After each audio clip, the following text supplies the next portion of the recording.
Hello everyone, this is Dapper. Today we're going to show you a 2-base roach push against the very intimidating harder AI.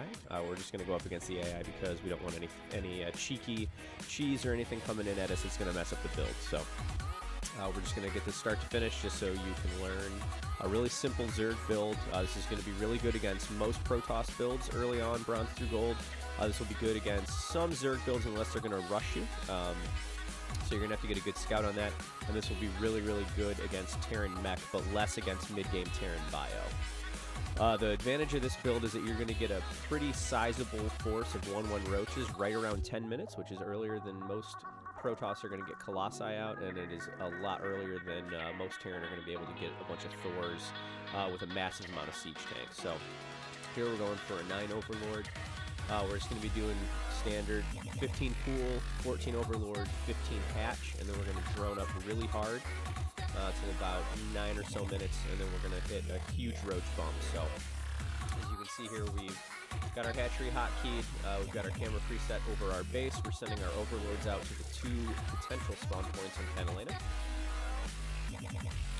and we're getting up to spawning pool range here. This is unfortunately the standard area where there is not anything happening. Sometimes you're going to see, probe scout maybe if it comes in at an awkward time. Be aware because there may be a cannon contain going on at your natural expansion location. For Terran, they might try to bunker rush you, but these are all things that you're going to have to learn through scouting. So this is just the straight up build.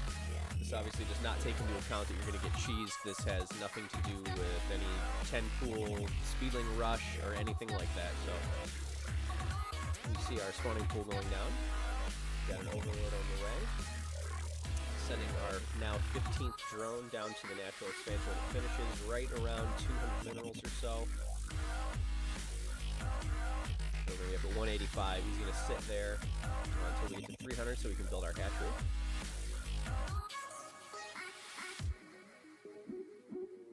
Like magic, there he is.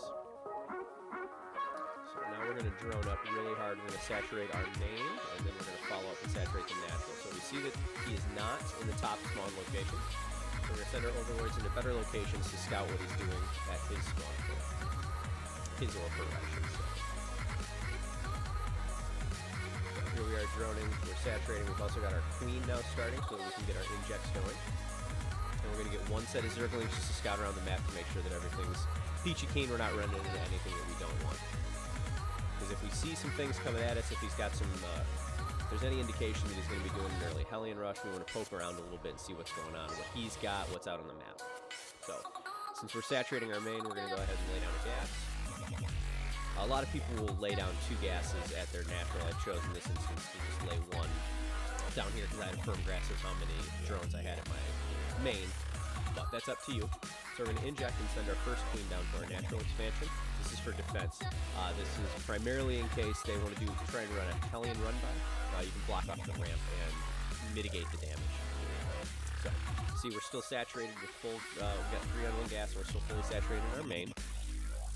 And now we're going to set up 1 queen building in our natural and 1 queen building in our main. And we see that he's got a couple Marines, and he's already expanded, so we're safe to drone up for a little while.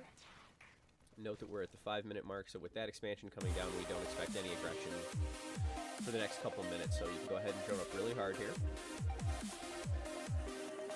And keep up on your injects. That is a very, very important cycle here. The more injects that you do, you're going to build your larva, and the more larvae that you've got, when we reach this about 9.5-minute mark, you're going to be able to pump out roaches.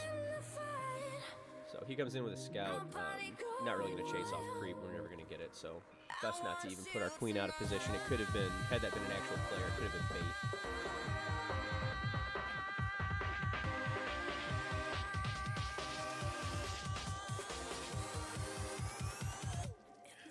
Now, in a lot of instances when you hear people talking about Zerg needing to remain 1 base ahead, that is absolutely true. We are going to go ahead and take our 3rd not too terribly long once our roaches get out. However, due to the fact that the Terran's taken a second base already, we know that he's not pumping out units. So the 2-base roach push is great for a situation like this specifically because you know you're going to be ahead in units, and then you'll also have a third base set up. Due to the queen injects, you'll be able to saturate almost immediately if you need to. So we're up at around 44 supply. We're going to take all of our gases, and then we're going to wall off with 2 evolution chambers and our roach warren. And we're going to make sure that we're fully saturated and get everybody mining gas. So keeping up on our injects. And more drones.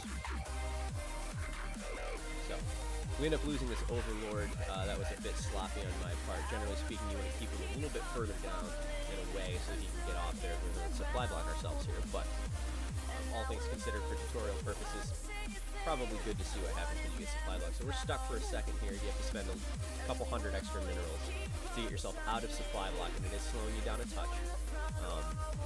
But now that we've got our roach warren and evolution chambers up, our lair is already on the way. So in this build, you're going to want to look for that sometime between 7 and 8 minutes.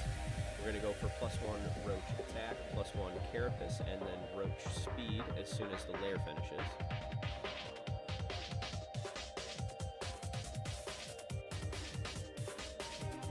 Keep our queen blocking just in case there's going to be a run by or anything that's coming at us. So we saw the starports coming in with the Marines. So we know that he's probably going bio. But this should be an overpowering one. So we're getting our +1/+1 in speed. We're going to get our creep moving so they can get out faster. Always good to get an overseer around just in case there's a banshee or something. The queen should be able to take care of a cloaked banshee. Lay down spores if you want. You can also lay down a spine crawler behind the Evos if you feel like it. Here we are at 9 minutes, and we've already got 8 roaches out. They're going to have 1-1, so as soon as those first roaches come out, have them escort your drone up to take your third.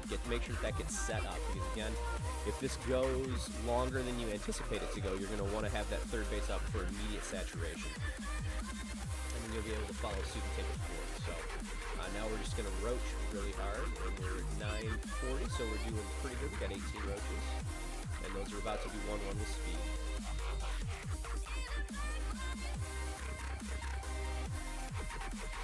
So we've got our hatchery is now all hotkeyed. Third round of roaches comes out. Gonna follow with an overseer just in case there's anything happening that we want to see, and keep another overseer back at home. And there we go. So again, we're moving out at about 10:20. We'll hit the base at about 10:35, 10:40. And this should be an overpowering amount of roaches, particularly because we're moving out slightly before 1-1 hits, so right when they get there, 1-1 will be done. So we see that he's got a siege tank. We're going to back up and wait for our last little hits there.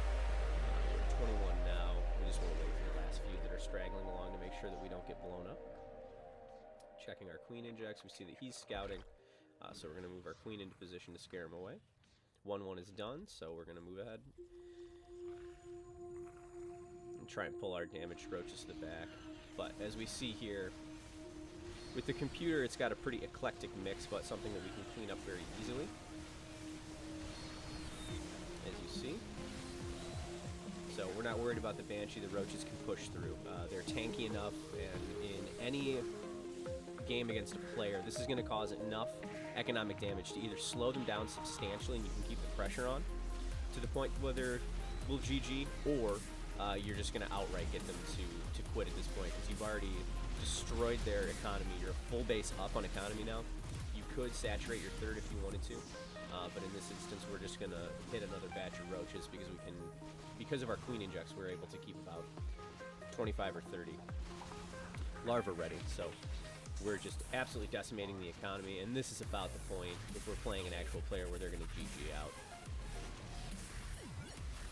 So this game ends up going on for quite some time. As you can see, we've got another string of roaches in the mini-map coming in, so we back off and regroup with these guys.